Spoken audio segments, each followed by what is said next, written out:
helpful for those who might be going to have radioactive iodine treatment.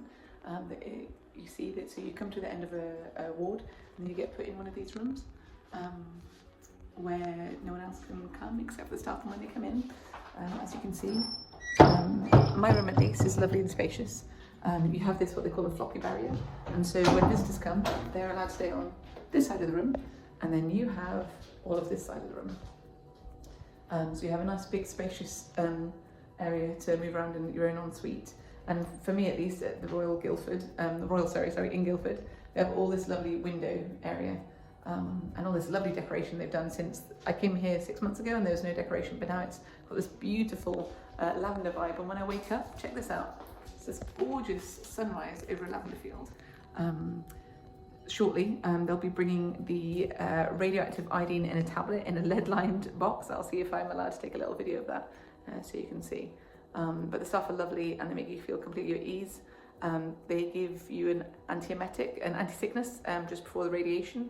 And generally, so last time, the only side effects I felt was tiredness, really. And I had a little bit of flushing. As in flushed cheeks. The other thing, just to note, when you come in, the stuff that you bring, if it's digital technology, for example, they cling film everything. So this phone that I'm holding is cling filmed.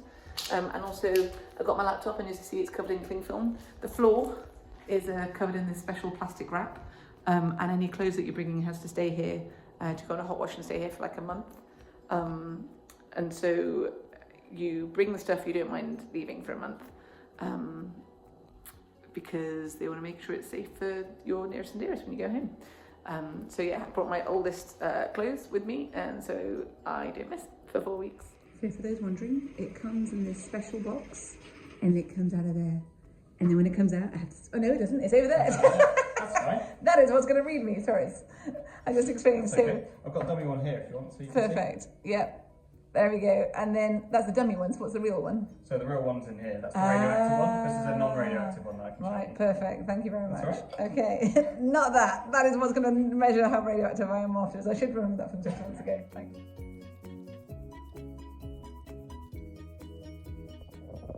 So it's been 7 hours since taking the tablet. It's 9 o'clock.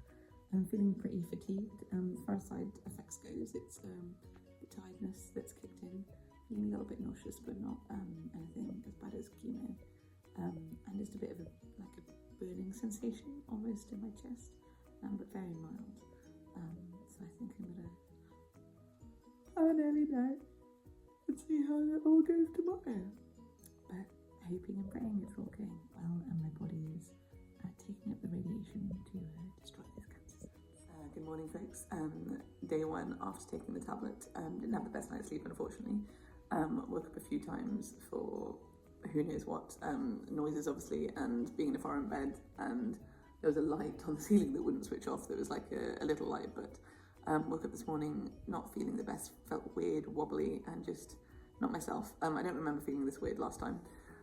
Had some anti-sickness because felt really quite nauseous. But now after a shower, apart from feeling wobbly, I've got a little bit of the shakes. Not too bad. So I'm going to really focus on making sure I drink plenty, because today is apparently when you start getting very much a dry mouth, and they said if you can drink 2 to 3 litres, then I can flush out the excess and hopefully get home soon. Hey folks, so it's Wednesday, it's day 2, so 48 hours after my radioactive iodine dose. Yesterday when they did the readings, I'd gone down to 50% of the level of the day before, and he's just done it now, and he says I've only got 5% left in my body, which is amazing, he says. So go me and my kidneys. Feeling very grateful. Might even get to go home today, which would be epic. A day earlier than expected, and 2 days earlier than I thought initially it might be, because I thought I discharged on the Friday last time. But feeling very positive, very hopeful, and hoping it all goes well.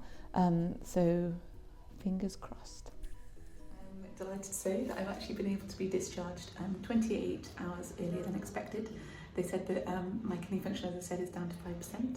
And so I thought I wouldn't be discharged until Thursday afternoon, but actually I'm being discharged just before midday on Wednesday. So I'm going to surprise my husband and arrive home early, hopefully just in time for lunch, and give him a big squeeze.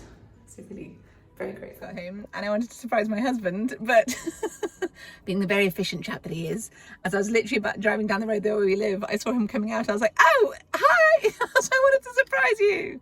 But that's okay. He's gone to get some top-up food on his lunch break, bless him, because he's a darling.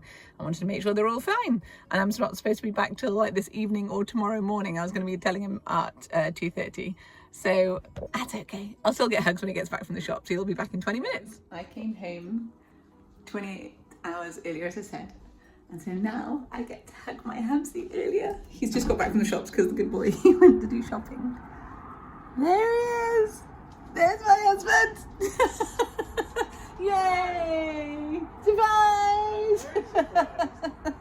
Wish I had this bit up to save. I know, how could you be such a domesticated man? Hug! Yeah, maybe.